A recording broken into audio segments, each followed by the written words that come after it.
Cher commercial, bonjour et bienvenue dans cette vidéo dans laquelle je souhaite partager avec vous donc une autre astuce de la vente de commercial terrain qui en fait vient directement du terrain de ce que moi-même j'ai appris dans ma commercialisation du produit Sofid, qui est l'entreprise pour laquelle je travaille. Sofid étant donc une solution de fidélité digitale et de génération de trafic pour les commerces de proximité. L'objectif de cette vidéo, comme d'habitude, c'est de vous transmettre des conseils qui vous permettent d'enrichir vos compétences et surtout d'acquérir des compétences transférables, quel que soit le produit que vous commercialisez. Alors, dans cette vidéo, je souhaite en fait vous aider à répondre à la question comment construire un argumentaire commercial percutant. Donc, alors, quand on a un produit à vendre, c'est la vraie question, c'est la grosse question. C'est concrètement, putain, mais comment je vais expliquer ça, comment est-ce que je vais l'articuler, etc., etc. Alors, dans cette vidéo, ce que je souhaite, c'est partager avec vous deux conseils essentiels. Le premier conseil, c'est surtout, faites attention quand vous construisez votre argumentaire commercial à ne pas décrire les fonctionnalités de votre produit. Ça, c'est la plus grosse erreur, c'est l'erreur qui vous coûtera le plus cher si vous devez démarcher commercialement, si vous devez démarcher en porte-à-porte ou même quel que soit le système de vente, surtout ne pas essayer de faire une énumération des fonctionnalités de vos produits. Pourquoi? Parce que en fait, vos interlocuteurs achètent des idées. Les gens sont fatigués d'acheter des produits. Les gens n'ont plus besoin de tout produit. Il y a trop de propositions de produits.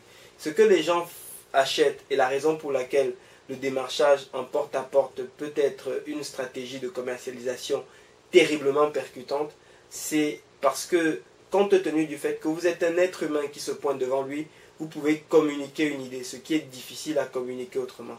En tout cas, de façon percutante, il est difficile de communiquer une idée par d'autres moyens. Donc, ce qu'il faut faire lorsque vous devez développer un argumentaire commercial, lorsque vous devez convaincre, lorsque vous devez persuader, c'est surtout vendre une idée, communiquer en termes de bénéfices clients et non pas en termes de fonctionnalité. Parce que les fonctionnalités se rapportent à votre produit et les gens n'en ont rien à secouer de votre produit. Par contre, les gens ont besoin, les gens cherchent des idées, les gens ont besoin d'augmenter leurs connaissances sur différents sujets. Et c'est la raison pour laquelle il faut toujours communiquer sur les bénéfices pour vos clients, sur les idées qu'il y a derrière votre produit. Par exemple, un produit comme Sofid, l'idée qu'il y a derrière, c'est l'augmentation de la notoriété par la mutualisation de fichiers clients, c'est la génération de nouveaux clients grâce aux bouche à oreille sur les réseaux sociaux. Voilà, c'est ce type d'idée qu'il y a derrière le produit. Mais à aucun moment, je ne vais lui dire, écoutez, je ne vais faire mon déballage commercial en disant, ok, c'est une tablette sur laquelle vos clients vont venir, ils vont prendre une carte, ils vont scanner, ils vont pouvoir voir combien de points ils ont, et puis vous allez pouvoir, et par exemple là, envoyer les SMS. Ça, tous ces détails techniques, c'est des éléments que je vais toujours aborder dans un deuxième temps. Jamais sur les premières phases que je vais sortir. Parce que ça va être extrêmement déterminant dans les premières phases. Il faut que je communique les idées qui vont lui permettre d'adhérer à mon produit. Et ensuite, le produit, ça va être dans un deuxième temps. Pour terminer cette vidéo, laissez-moi vous raconter une anecdote. C'est que, en fait, avant de commercialiser ce produit, j'étais commercial dans un très gros cabinet, de prestations intellectuelles en région parisienne.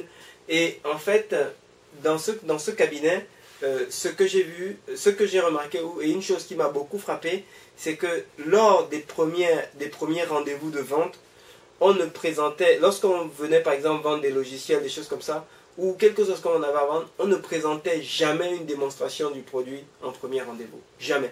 On présentait en fait des visuels PowerPoint sur lesquels on communiquait les bénéfices du produit et sur lesquels on faisait une forme de démonstration de l'impact de ces bénéfices sur le business du client. Voilà. C'était les premières présentations, les premiers rendez-vous de vente, ce n'était que ça. Ensuite, si le prospect était intéressé, on venait dans un deuxième rendez-vous faire la démonstration proprement dite. Mais on ne la faisait jamais en premier rendez-vous. Et ça, c'était vraiment une règle d'or dans les processus de vente. Donc tout ceci pour dire quoi? Tout ceci pour dire que toujours commencer par communiquer les idées, communiquer les bénéfices clients, et seulement dans un deuxième temps, vous pouvez passer dans le détail du fonctionnement du produit si vous souhaitez, et c'est la stratégie qu'il faut utiliser si vous souhaitez maximiser le retour sur l'investissement que vous faites dans vos actions de prospection. Donc écoutez, j'espère que ce conseil vous a paru pertinent, et ce que je vous propose, c'est d'explorer le deuxième conseil qu'il faut utiliser lorsque vous devez développer un argumentaire commercial, de l'explorer dans une autre vidéo. Merci de votre attention.